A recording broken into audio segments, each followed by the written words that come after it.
You are watching Time for Change TV with James Alexander.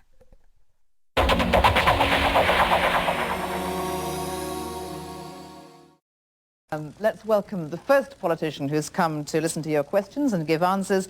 Please welcome the Shadow Secretary for Home Affairs for Labour, Tony Blair.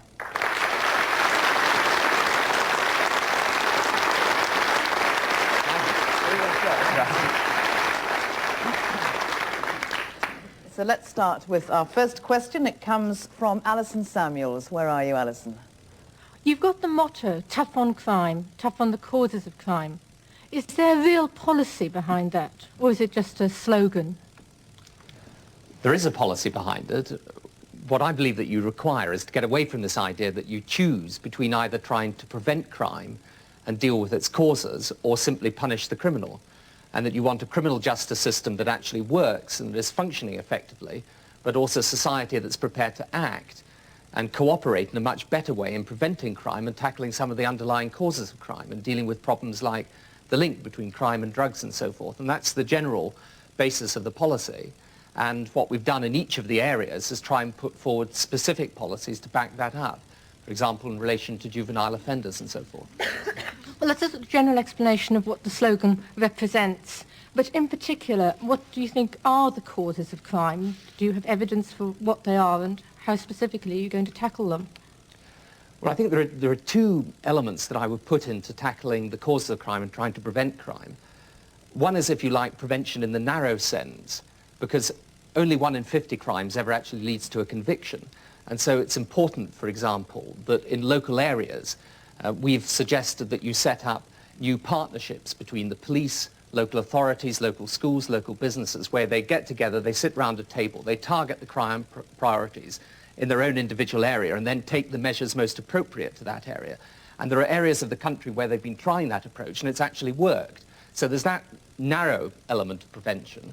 And then there's the broader element. I mean, this is just a personal view, but I think that the real problem that we face is that many of our young people are growing up in circumstances where they don't have much of a stake in society, where their environment is characterized, if you like, by family instability, by drugs, poverty, poor educational opportunity, high levels of youth unemployment. And I think it is also important that we try and tackle those causes as well. Let's take another question. Nigel Trumper, where are you? Yes, up here.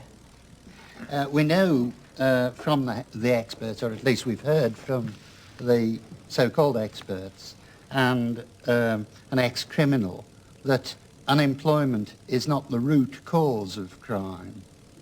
But your party and you link the two together. How can you justify that? I don't think that unemployment causes crime in the sense that people who become unemployed rush out and commit criminal offences.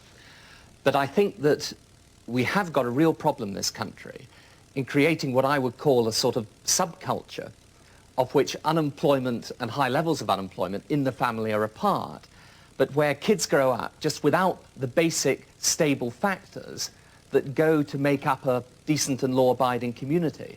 And I think that employment and jobs is one part of that. I mean, if people feel they've got the prospect of going out and getting a job, and if their mother or father are working and bringing in a working wage, then I think people feel they've got much more of a stake in society. They belong much more to society. Let's take another question. Stan Norton, where are you? Yes. If our group is representative of public opinion, the general feeling is that harsher sentences and longer sentences should be the norm to punish the criminal, and that would be the answer to crime. What do you feel? Firstly, I think that harsher sentences by themselves are not going to work in this area. I think it's the easiest form of political rhetoric. It's probably the most popular. But I don't think in themselves they are going to cure the problem. But the second thing I would say is that I would take consistency of sentencing before I think I would take necessarily in individual cases longer sentences.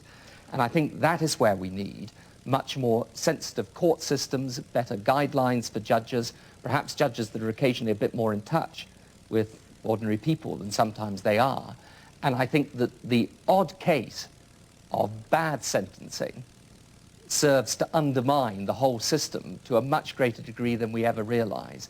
And therefore I would like to see, you know, sure, in certain circumstances I think we do have to get tougher, but I think it's got to be part of an overall programme that brings us better and more consistent sentencing, and also means that sentencing is just one part of the reform of the criminal justice system.